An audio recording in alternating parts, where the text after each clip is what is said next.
Could I have your attention, please? Good evening, ladies and gentlemen.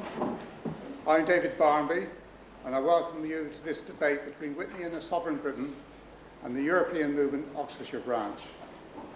I have to thank the chairman, the speakers, and of course you, the audience, for coming here this evening. At the conclusion of the debate, tea and coffee will be available in the gallery room upstairs.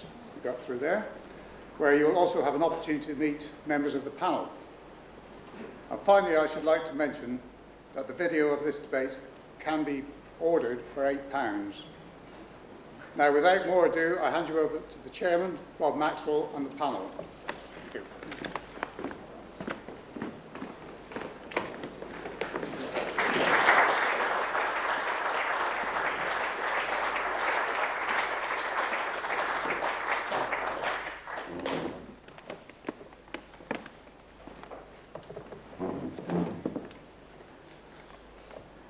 Good evening and welcome to what promises to be a very interesting debate on a very topical subject.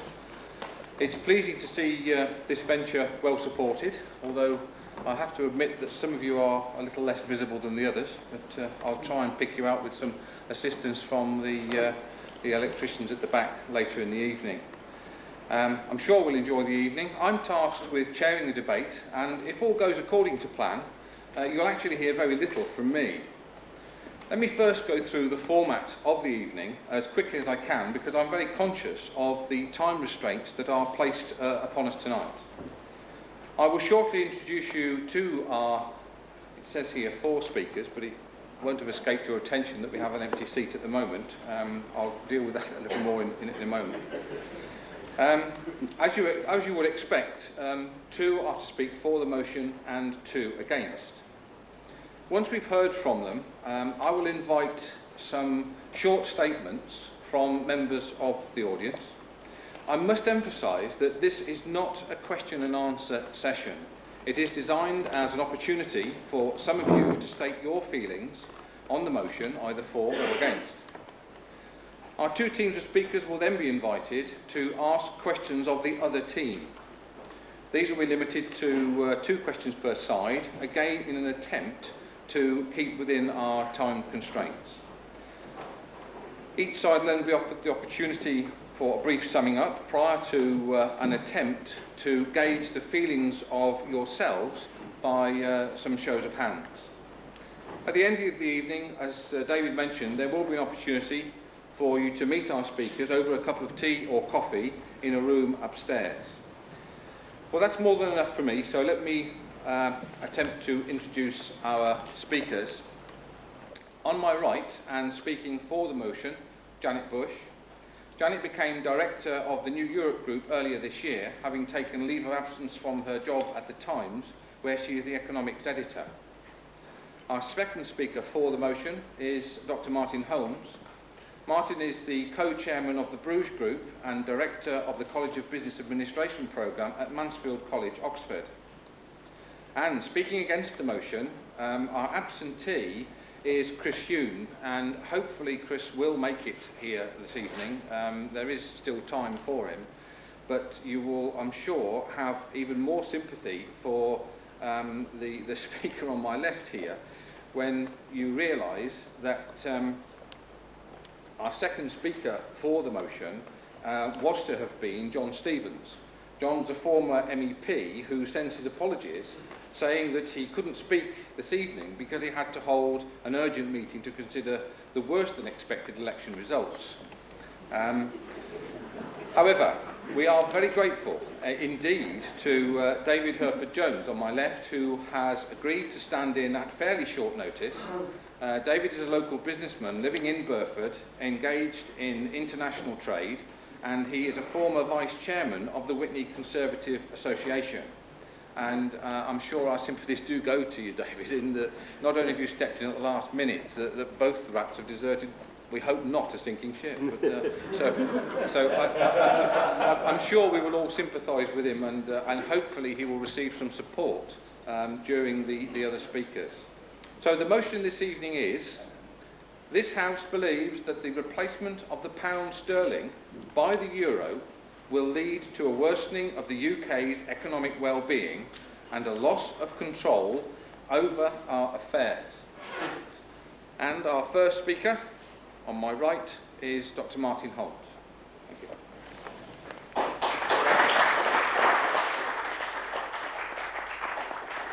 Mr. Chairman, ladies and gentlemen, it gives me great pleasure to be invited here to Witney this evening to take part in this debate. I wish to concentrate on the case for the United Kingdom retaining the pound and rejecting the euro. I am in favour of retaining the pound on both political and economic grounds. But first of all, I think we need to consider what has been happening these last 6 months in Euroland. I don't know whether you've noticed, as I have, but the supporters of the euro in the build-up to January 1999 argued that the euro would be a strong currency. Monsieur de Silguy, the European Affairs Commissioner, said at the end of December that the euro would progressively challenge the dollar. And we were told for a decade or more by supporters of monetary union that the pound was weak, it was finished, it was washed up, its day had gone, and that the euro would be a strong currency, competing with the dollar and the yen in a global battle for monetary supremacy. But interestingly, Mr. Chairman, the supporters of the euro don't really want to talk about the euro very much after January the 4th this year. And the reason for that is its pitiful performance on the foreign exchange markets. What sort of currency is it that it has lost something like 10% of its value on the foreign exchange markets against not only the dollar, but the pound? The arguments of 10 years peddled by supporters of monetary union have collapsed in 6 months, fatally undermined by the weakness of the euro. Now, there are those people, particularly in Euroland, who have argued that the weakness of the euro is a unique development because of the war in Kosovo. But this argument is threadbare because the weakness of the euro was evident before NATO began its airstrikes on the 24th of March. The truth about the weakness of the euro is twofold. Firstly, the complete failure of the Berlin summit to tackle the failures of the European Union.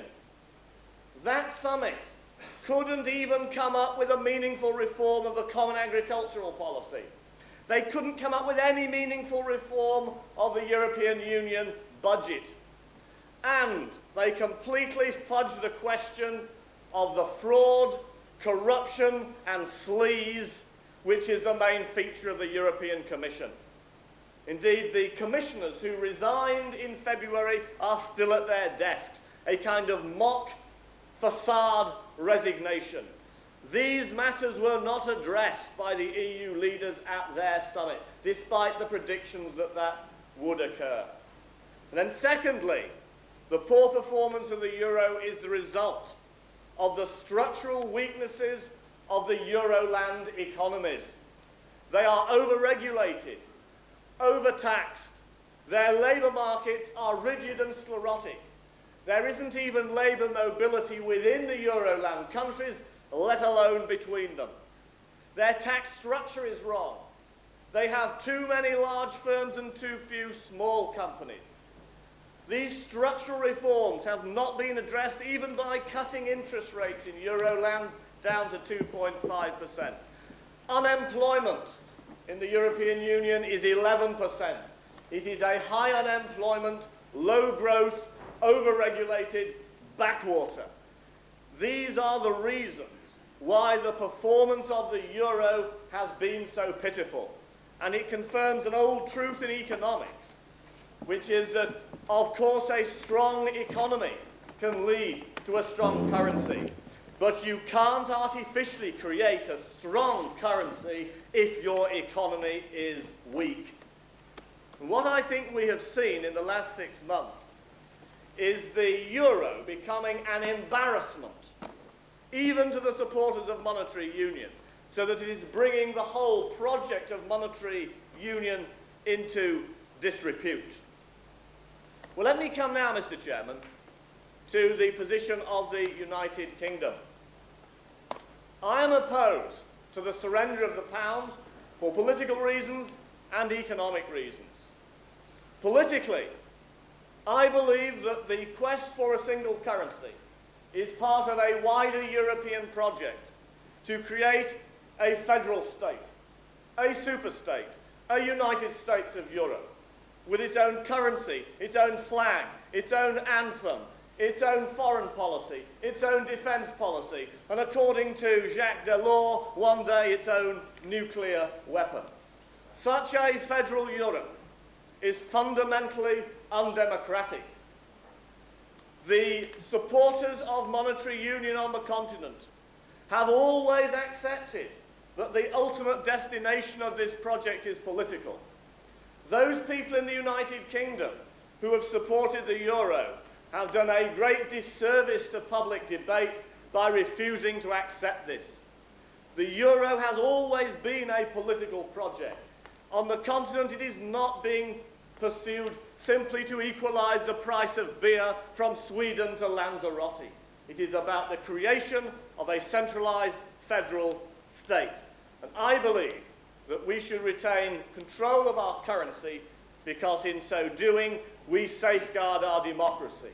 I believe that Britain should be governed by those elected representatives at Westminster who can be removed by the people of Britain alone and who make the laws only under which we are governed.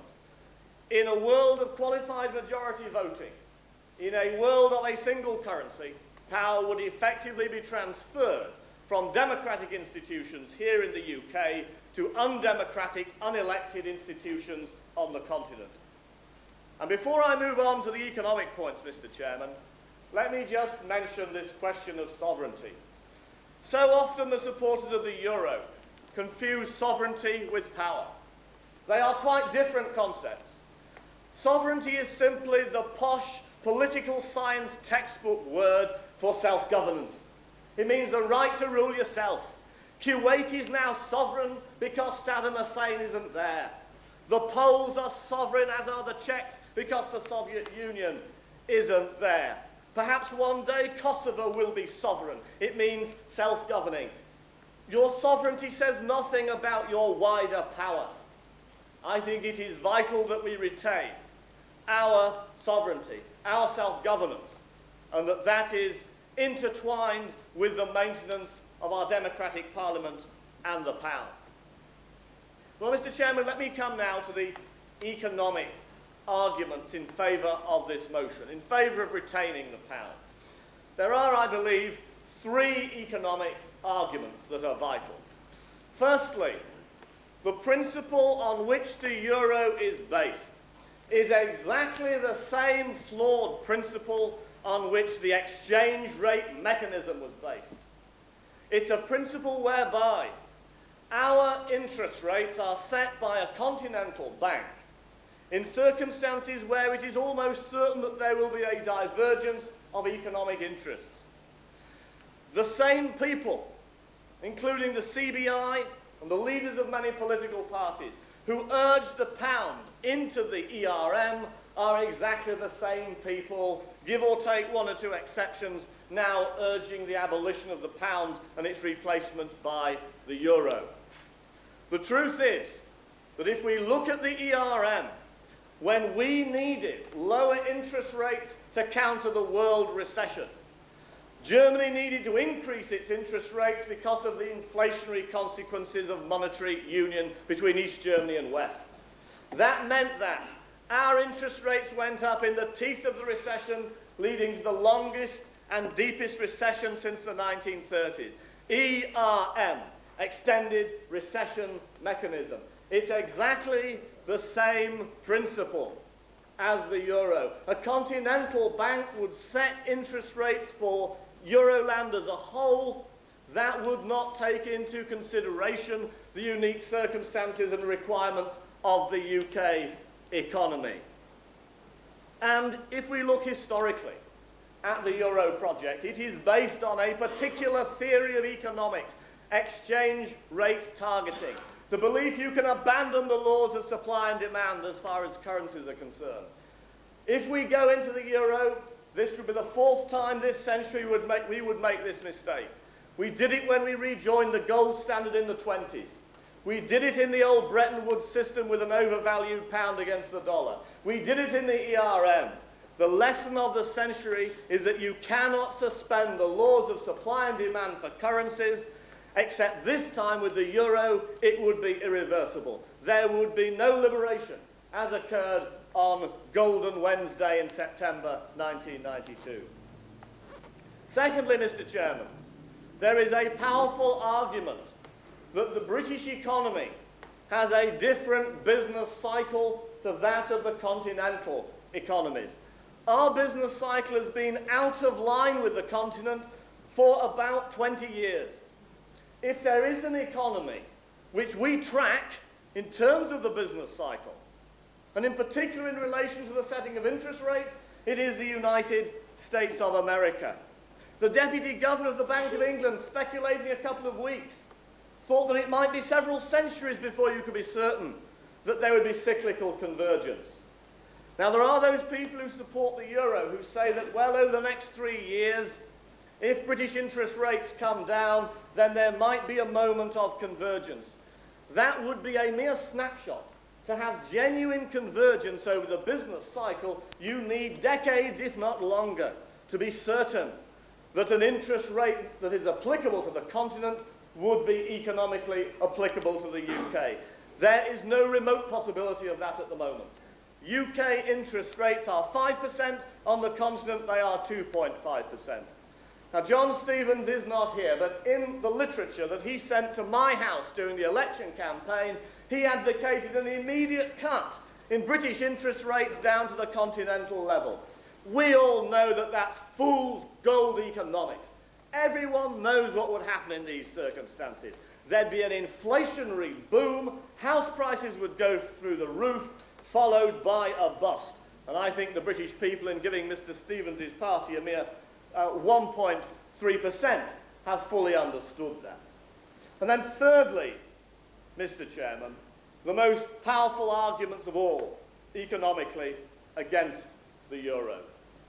The UK economy is not only cyclically different from that on the continent, but it is profoundly, structurally different as well. It is a totally different economy, operating on a different model. The Anglo-Saxon free market model compared to the continental social model or Rhineland capitalist model. We have, for example, in the UK, we are global traders and global investors, unlike any Euroland country with the exception of Germany. We are globalists, they are European regionalists. The pound moves on the foreign exchanges far more with the dollar than with any continental currency, including the euro. Our housing market is completely different from that on the continent because of variable rate mortgages, which of course makes it vital that we retain the power to set our own interest rates. We have a far lower percentage in relation to GDP of taxes at 35% compared to the continental 44%. And as Mario Monti has told us, tax harmonisation is the next great project. Our taxes would go up to their levels, their taxes wouldn't come down to ours. And we know from long-standing the threat to extend VAT and also now the ludicrous plans to punish the City of London with a withholding tax. Our pension funding is structurally, fundamentally different from that on the continent. It is a soundly based and well-funded system, unlike the debt overhang on the continent. We have a flexible labour market. Now, Margaret Thatcher was responsible for that.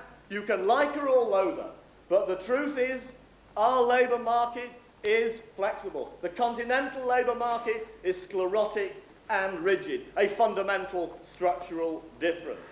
We have greater privatisation and deregulation than on the continent, and we have more small businesses in relation to medium-sized and large-sized businesses. The structure of our industry is completely different to the continental structure. For all these structural reasons, Mr. Chairman, the UK needs to retain control of its own interest rates, the ability to set its own taxes, and we therefore need to retain our own currency. Mr. Chairman, there is no doubt that the euro is a great monument to European integration. But one person's monument is another person's folly. And if any of you in the audience tonight are perhaps attracted by these superficial arguments that the price of lager will be cheaper when you go on your holiday to Spain, or the arguments about getting rid of exchange rate risk, if you're attracted to these simplistic, discredited notions, I would say this to you: think long, think hard, think again, and support this motion.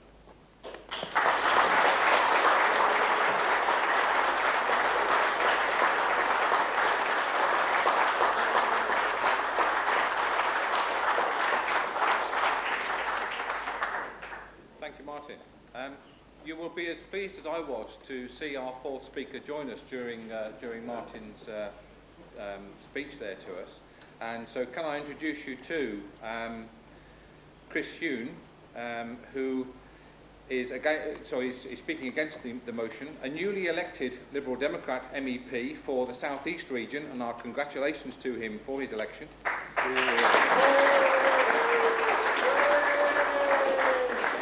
He is an international economist working out of the city, a former Brussels correspondent of The Economist, and later the economic editor of The Independent. And talk about deep end, I understand and I hope that you're prepared to speak first for your side. Very happy to do that. Thank you very much. The floor is yours. Thank you. Well, Mr. Chairman, thank you for inviting me. I only wish that I would be able to assure this audience that if we were to join the euro, Thames trains would run on time. I fear that there's probably not a causal relationship there, and that might not even happen.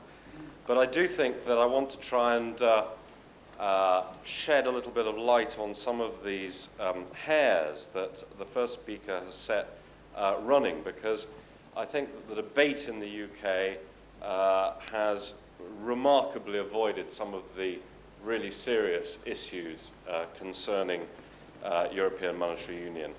11 countries out of the 15 European Union members have gone ahead with European Economic and Monetary Union, adopting a single currency from the 1st of January. They haven't done so because they want to submerge their national identities in a great euro identity. They haven't done so because they're committed to United States of Europe. Anyone who knows that much about French politics knows that there is no commitment to that in France. They've done so because they actually think that this will deliver serious gains on the economic front. If they thought that they were going to have to pay a price in economics and well-being by going into the euro, it would make very bad politics. Politics and economics are always intertwined.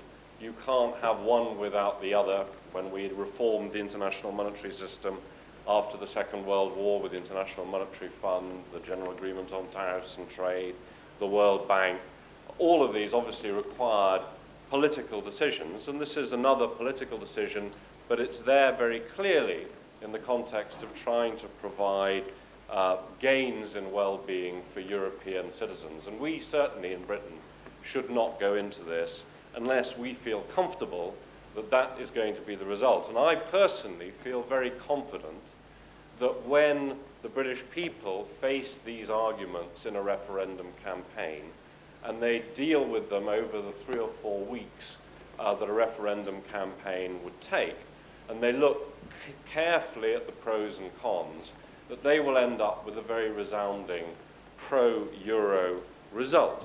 And I would simply remind those who have forgotten the history of the last referendum campaign on the European Union in 1975, that at the beginning of that referendum campaign, yes, on the EU, Well, the name has changed. I know that in this country there's a strong tradition of heckling from the audience, but I do think on balance, maybe you should allow the speaker to finish before trying to. I hope, Chairman, you'll allow me a little bit of extra time in order to. I'm sorry? Yeah, Would you get speak, what please. right? Thank you. The same. I'm sorry, can we let the speaker speak, please? Thank you. I thought the other speaker was frankly, very the wrong, other but I speaker, wasn't so rude I as could to have, interrupt. if I were to go through all the factual errors in the first speaker's, clear-cut factual errors in the first speaker's speech, frankly, he would not have been able to speak for 10 seconds. So please, sir, save up your heckling for afterwards and let me try and finish what I'm saying. I have said the European Union, that is the name of the institution as it is now. I stand corrected, it was the European Economic Community when we joined it. I have to say that the fundamental treaty is exactly the same, the Treaty of Rome is exactly the same, and the commitments which we entered into are exactly the same as far as the preamble is concerned. That has not changed. And I suggest you go back and look at the treaty if you think it has. I want to say something about the economics, because the reason why these countries have gone into a single currency is precisely because they think they're going to get economic rewards. I do not believe that you can have a single market without a single currency. You can have free trade of the sort that we have through the General Agreement on Tariffs and Trade, or now the World Trade Organization, another organization which has recently changed its name.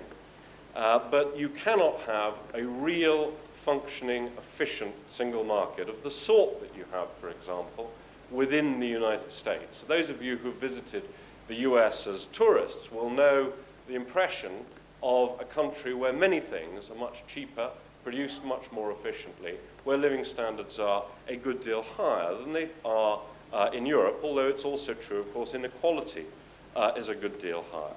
One of the reasons for that greater efficiency is the ability to produce for a much bigger market. And there was a very interesting piece of economic research published recently in the American Economic Review, showing the importance of the currency as an obstacle between the United States and Canada. There's free trade, a common language between the United States and Canada, but even despite that free trade, price differences for absolutely standard range of products vary very sharply between the United States and Canada because of the fluctuations of the Canadian dollar against the US dollar. In fact, the price differences, just going 1 mile across the 49th parallel from the US to Canada, are similar to the price differences which exist within the United States or within Canada, created by transport costs of 1,500 miles. So what effectively, I'm sorry? I think that there's a very strong argument for a common dollar in North America, without any doubt at all.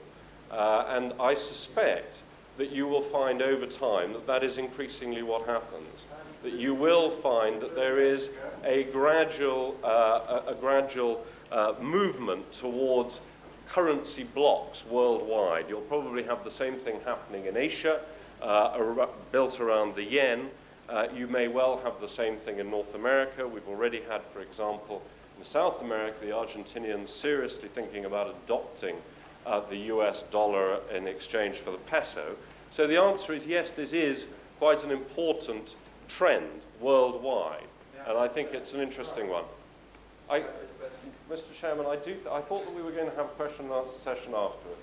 Yes, I must ask, please, that the audience remain quiet while the speaker is speaking. It is very difficult to maintain a train of thought if he's going to be constantly interrupted. So please, will you remain quiet until the speaker's finished?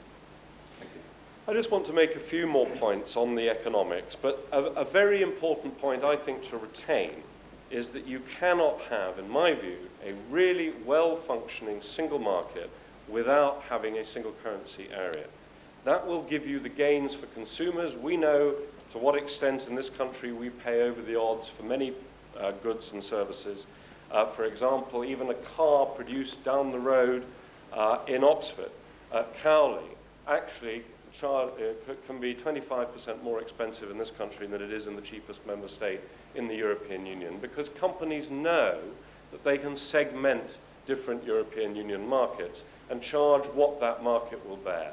If you have a single currency with the ability to compare prices, you'll complete the market, you'll have the real efficiency gains which come with selling at the cheapest possible price throughout the market. Second point, somebody mentioned, the first speaker mentioned the gold standard, and I'm delighted that he did. The gold standard from 1880 to 1913 was characterized which was effectively a world single currency, which lasted up until the First World War, was characterized by much, much greater international investment than at any time before or since. Business people really thought at that time that when they invested in another country, they weren't taking any exchange rate risk. They could actually look at the underlying business proposition very clearly. And so you saw businesses prepared to invest far more overseas than has been the case subsequently. And I believe what you're going to see within the Eurozone is an increase in investment across borders within the Eurozone, created by the fact that we have removed a very substantial uncertainty as to exchange rate movements. And if we were to join, I think in Britain we would see that benefit. We would probably gain disproportionately, because we have gained disproportionately from inwards foreign direct investment, both from the United States and from Japan. So I think investment's another gain. To say something about the famous one-size-fits-all policy, can you have one interest rate for an area as large as the European Union? The answer to that is yes, you can. At the beginning of this debate about the single currency, many people on the Eurosceptic side said, look at Ireland. Ireland is going to explode. Ireland's having to adopt a fall in interest rates, which means you're going to have tremendous inflation, the economy is going to spin out of control, and in the words of Mr. Holmes, that actually means that there's going to be followed by a bust. Well, you don't hear that much any longer about Ireland, and I'd like to let you into a funny little secret of why, and that is that the latest inflation figure in Ireland is actually down. The inflation in Ireland peaked last summer at 2.9, latest number was 2.2, and the inflation trend has actually been down in Ireland. I think you are going to see, within the countries that have participated in the Eurozone, differences in inflation. You see that in the US. You would see it in the UK if we had regional inflation figures, but we don't. But you will certainly see it through the Eurozone, and that's part of the natural process of adjustment in movements in real exchange rate between regions, which go on even though the actual exchange rate, the nominal exchange rate, is completely fixed.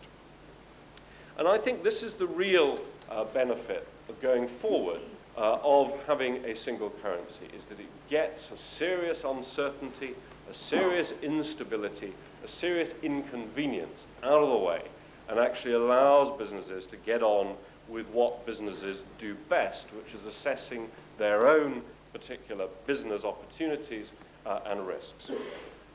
I would want to wind up by saying something about the sovereignty argument, because I think that this is fundamentally misconceived in two ways. First of all, the single currency actually gives countries back substantial power to influence their economic environment, which they have effectively lost in the current atmosphere of international markets, where you get massive international capital flows going in and out of different currencies. You get very sharp misalignments of currencies. A lot of British exporters today complaining bitterly about the rise of the exchange rate, pricing them out of export markets, and it is, in fact, been putting the squeeze onto exporters very substantially. If we could create a very substantial zone of stability for what is already, not counting the other likely members, Sweden, Denmark, and Greece, when they decide to join the Eurozone, but already more than half of our merchandise exports, which are the key things in terms of what is affected by price changes, go to the Eurozone. You may hear from other members of the panel about how only 40% of our foreign currency earnings come from the Eurozone, but in fact that's only if you include investment income. And of course investment income, people managing investment income, do actually rather well, by all means. I've actually written half of a book which will give you the actual numbers. And just on the structural point that Mr. Holmes was making, I would point out that 4 of the existing 11 members of the Eurozone actually export more of their GDP, as a proportion of their GDP, to the outside world, outside the Eurozone, than Britain does. It's an absolute nonsense to say that there are fundamental structural differences between the UK economy and the European economy. It's simply not the case.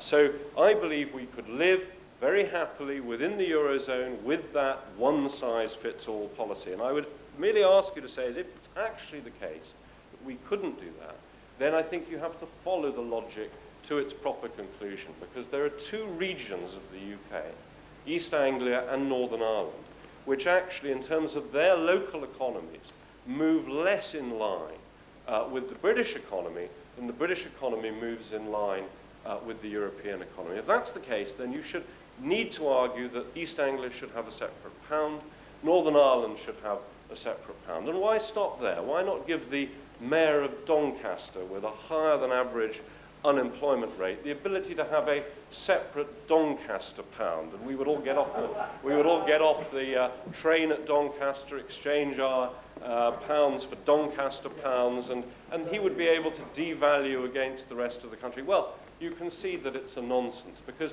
one size fits all is not the only concern. Money ultimately is a convenience. It should be a convenience. It is not a piece of national bunting to be waved from some balcony in a victory parade for national sovereignty. The key issue on sovereignty is dramatically revealed by the history of the Republic of Ireland.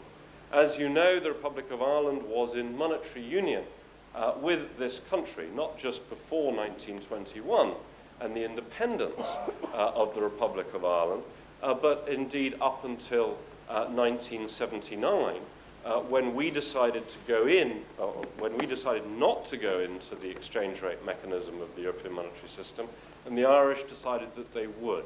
And it was only at that point, with the Irish deciding that they wanted to go into the European exchange rate mechanism, that they actually broke the link with sterling.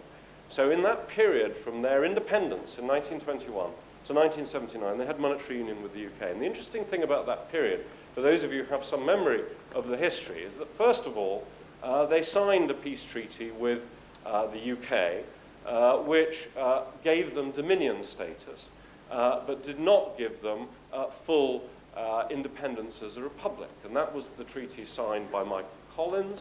It was opposed by Eamon de Valera. When Eamon de Valera actually came to power in the 1930s, he broke with the Irish Free State concept. He instituted the Republic of Ireland, but he didn't question monetary union. When it came to the Second World War, the Irish, as those of you who remember that period, maintained their neutrality during the Second World War. They did not, for example, allow the British Royal Air Force to use air bases in the west of Ireland to protect our convoys on the North Atlantic, which would have been an enormous advantage. And throughout this period, when Eamon de Valera was exercising the most fundamental national sovereignty, totally at odds with our national sovereignty, he was actually in monetary union with the United Kingdom.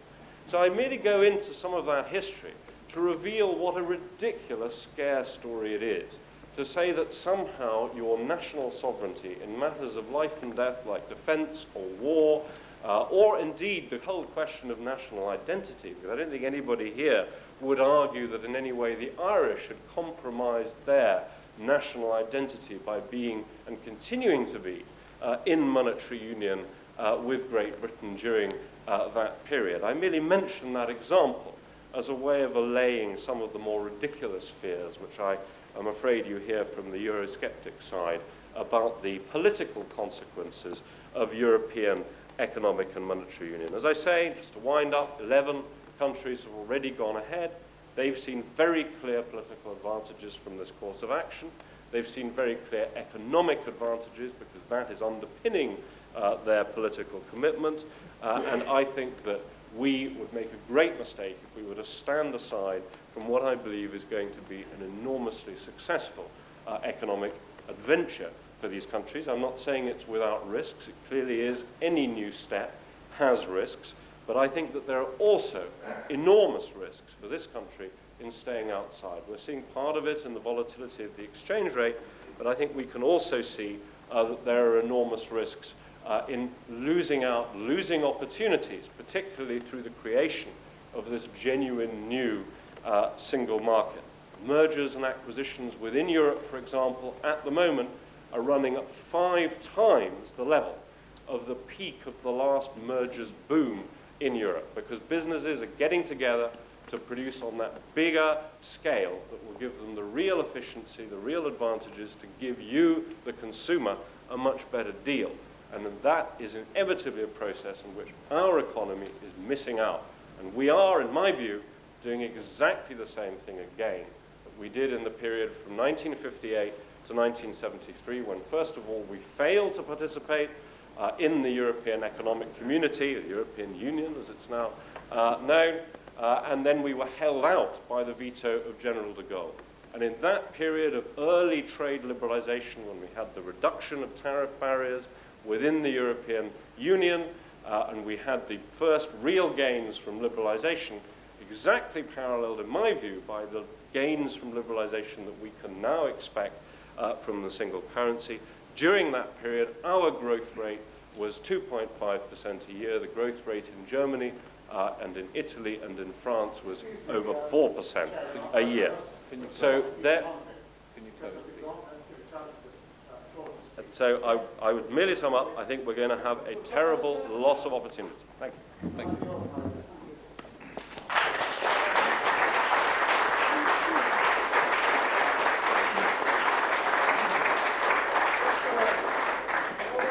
Chris, thank you very much.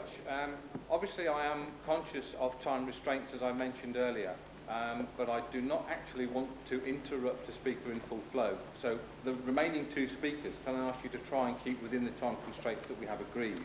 And with that, I hand over now to Janet Bush. Thank you, Janet. If I may, I'm going to sit down. I am not going to stand up in an aggressive pose.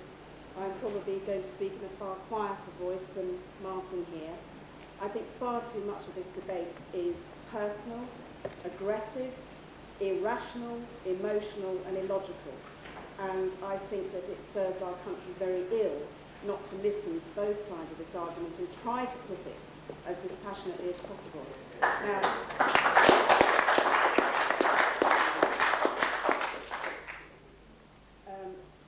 Now I have to say that that is slightly a sales pitch for New Europe. We were formed in March for the reason that we thought that many of the Eurosceptic voices in this country were too extreme. We are cross-party. We have members we have Liberal Democrats, we have Labour Party members, we have Conservatives, and we have David Owen, who's been in practically every one of those parties. I myself am a Labour voter, but who fundamentally disagrees with the government's support of UK membership of the Euro. I'm only going to spend a very short time on the economics. I think that Martin has covered a lot of the arguments on the economic side, but I will say a few things. One is that there is absolutely no doubt that the economic arguments are not all positive. There are huge risks. I went to see Adair Turner, the pro-Euro Director General of the CBI, debate in London recently, and Adair Turner, who is an honest and reasonable and good man, said that the economic arguments for EMU were on balance in favour, but only on balance. And that comes from one of the leading Europhiles or pro-Euro voices in this country. I think that, speaking against him that night, by the way, was Martin Taylor, who was the former chief executive of Barclays Bank. He took issue with that and said that the economic risks are really considerable. I happen to agree with that point of view. Like Chris, I've worked as an economics editor, and unlike Chris, I'm not going to Brussels, but we'll be going back to the Times at some point. The economic arguments basically come down to this. It is the exchange rate stability argument more important than the benefits of exchange rate stability more important than the dangers that we've seen in the ERM of a one interest rate for all countries thing in EU. I knew that Chris Huhne would emphasise the exchange rate volatility, and there is absolutely no doubt that for British businessmen and women, the exchange rate volatility is an extremely unsettling and difficult thing. However, I would argue that actually exchange rate stability against the European countries is on balance not as important as exchange rate stability against the US dollar, simply because of the mix of businesses and industries that we're involved in. Actually, sterling has been remarkably stable against the US dollar. That's, you know, a slightly technical debate. It's a proper debate, but I don't want to spend a huge amount of time on economics. Not that I'm not serious about it, but, you know, we haven't got much time. I think that the one interest rate size fits all is far more important. We have seen the damage it has done very recently, and we must remember that. Chris Huhne said, you know, that Ireland is not in the great inflationary boom that we have, you know, all worried about. Perhaps that's not the case, but I certainly think that Germany is suffering quite badly, despite a tiny blip upwards in its growth recently, from the fact that it cannot lower interest rates and it desperately needs to. So I don't think that, you know, having been desperately reasonable at the beginning about, you know, being balanced in this debate, I still think it's quite wrong to gloss over some of the very serious economic risks of this project. Chris Huhne and many British businessmen believe that EMU is going to be some kind of battering ram towards more efficient companies in Europe, mergers and acquisitions, as Chris mentioned. There is certainly an enormous amount of corporate restructuring going on in Europe, and, you know, what British businessmen who are pro the euro argue is that EMU, because it takes away all your economic flexibility, it takes away your exchange rate flexibility, it takes away your interest rate flexibility, and it actually, because of the growth and stability pact, it takes away your ability to spend your way out of trouble or to cut your deficit when you're not in trouble. Because of that, the pro-euro side argue, EMU, the only thing that will make EMU work is so-called supply-side change, that is making labour markets more flexible, forcing labour mobility, forcing the dismantling of welfare states, in fact forcing Thatcherism on a recalcitrant Europe where the people don't want to be Thatcherites. They want to have a social market model. I have to say that my view of all that is, yes, I am a bit of a free marketeer. I want efficient companies, they are successful companies, but I don't think EMU is going to lead to that necessarily. I think that Europe is beginning to restructure simply because it has 12% unemployment and it cannot compete in a fiercely competitive global economy. I think this is a complete red herring. Restructuring in Europe has nothing to do with EMU.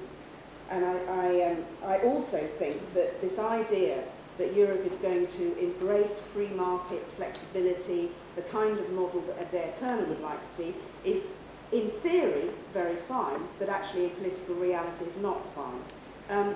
Labour mobility in Europe, unlike the US, is very, very limited. People do not move from France to Germany or Denmark to Portugal to work, partly because of the difference of language. It's improving, but it's not improving anywhere near fast enough to allow EMU to work in a flexible way. So that is a real worry. The only source, I think, of real flexibility when it comes to, as I say, we've lost all the principal levers of economic policy making in Europe in EMU. The only thing you're left with, actually, apart from supply-side change, microeconomic change, which I believe is not happening nearly as quickly as it ought to happen because of political resistance, is fiscal transfers, i.e. The winners of EMU, and there will be some, will pay the losers of EMU, and that's how everything will balance out. Well, I just wonder how politically acceptable that's going to be. We've just seen a European election which didn't just see a bad result for our own Labour government. It also saw a very bad result for governments around the Euroland area. And I think that one of the reasons for that is that people are fed up with what they see as corruption and sleaze and the gravy train to Brussels. And fiscal transfers would require that Brussels, or a central body of some kind, held far more of the collective European budgets. Now, can you imagine the peoples of Europe, with the ideas that they have already of Brussels, accepting that Brussels is not going to command 1.5 or 2% of the European budget, but 40% of the European budget? I think it's a nice idea, but it's not politically realistic.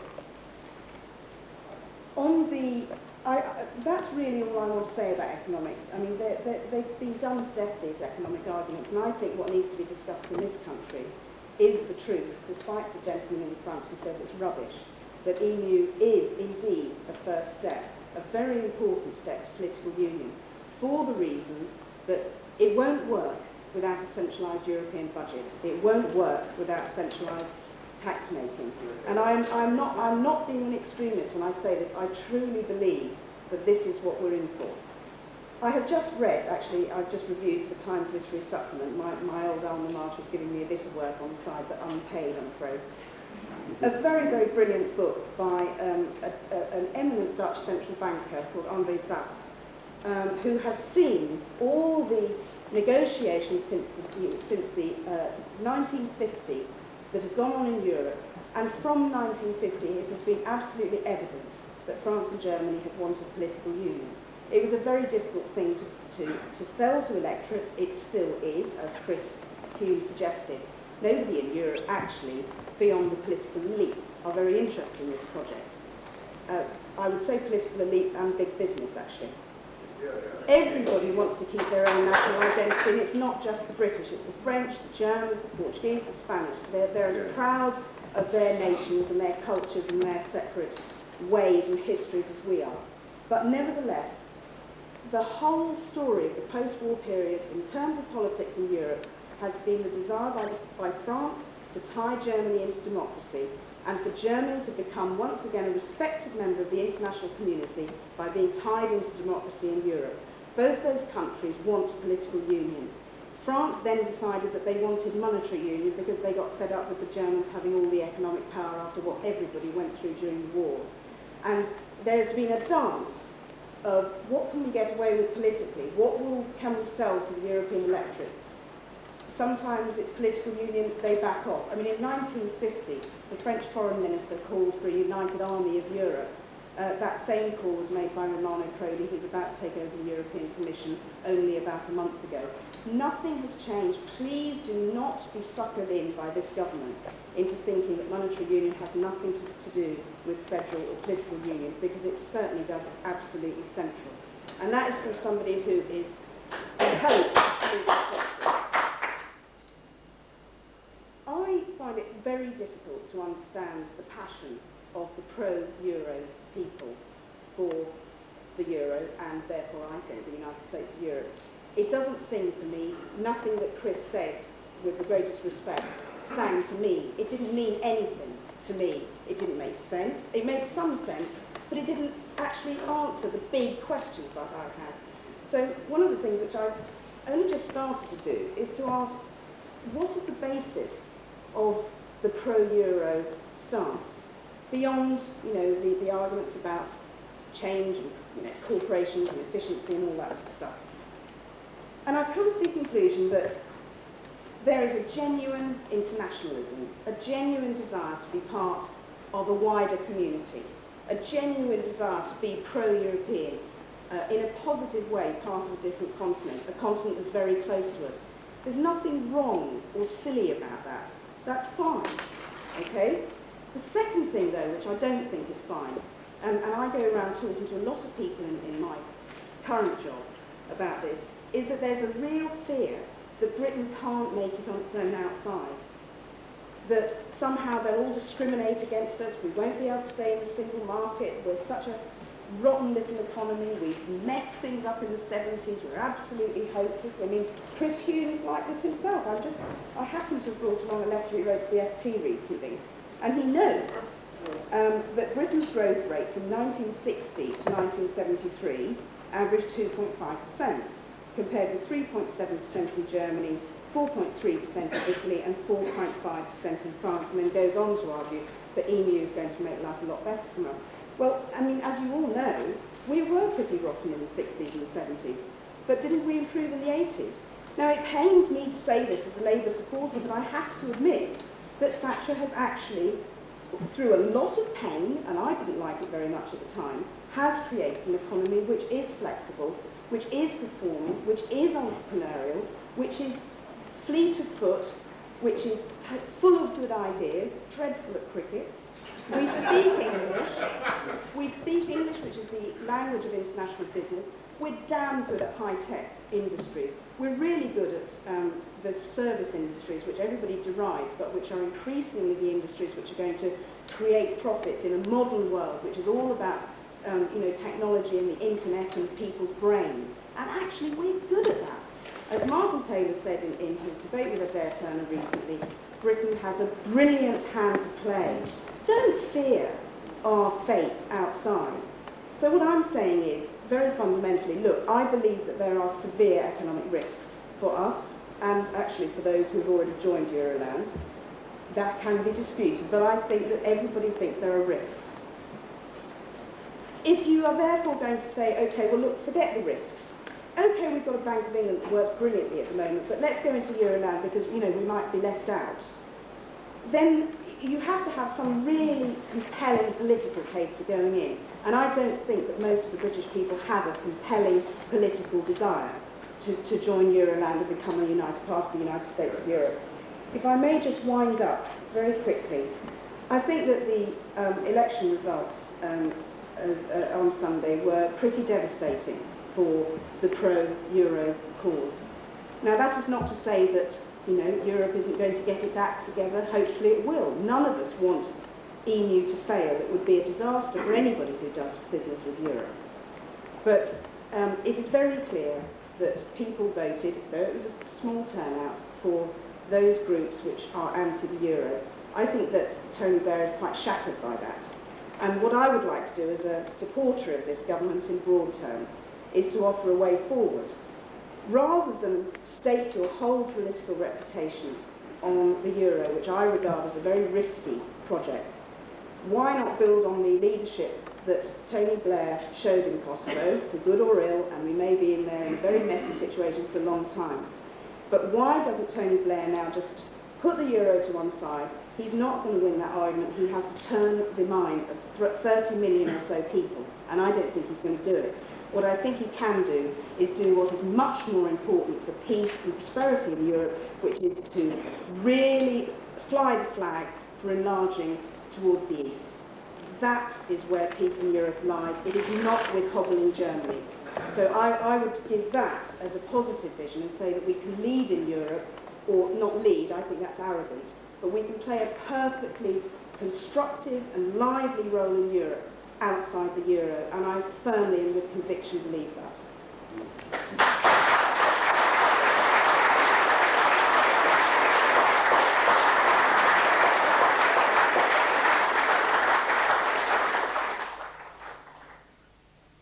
Thank you, Mr. Janet. And finally, David Hurford-Jones on my left. Mr. Chairman, good evening, ladies and gentlemen. I, as you know, am your stand-in speaker, and I'm not a journalist, and I'm not a politician, and I'm not an academic economist. I'm just somebody who's lived in this constituency for 30 years, and throughout the whole of that time, I have been constantly involved in the front line of exporting from Britain. And I agree entirely with Janet that this whole subject gets far too emotive, and the first speaker was very emotive about it, and we got some people getting very whipped up. I'm well aware that there are two sides to this argument, and I'm very thankful to Mr. Barnby that he's arranged this evening, because I think it's terribly important that we should be able to talk about it and put two sides of the case and think, and not sit there wanting to rudely intervene or anything, but to think about what people are saying. Now, what I'm going to tell you is from my own experience, because there's no point in my trying to pretend I'm an academic or anything. I'm not. But my work has taken me to the Pacific, India, Africa, the Middle East. I've been to Almaty in Kazakhstan, Tashkent and Samarkand in Uzbekistan. I've been to north, central and southern Russia, to the Ukraine, to Hungary and North America. But more than 50% of my business has been in the European Union, and in particularly in Germany, Sweden, Holland, Belgium, France, Italy and Spain.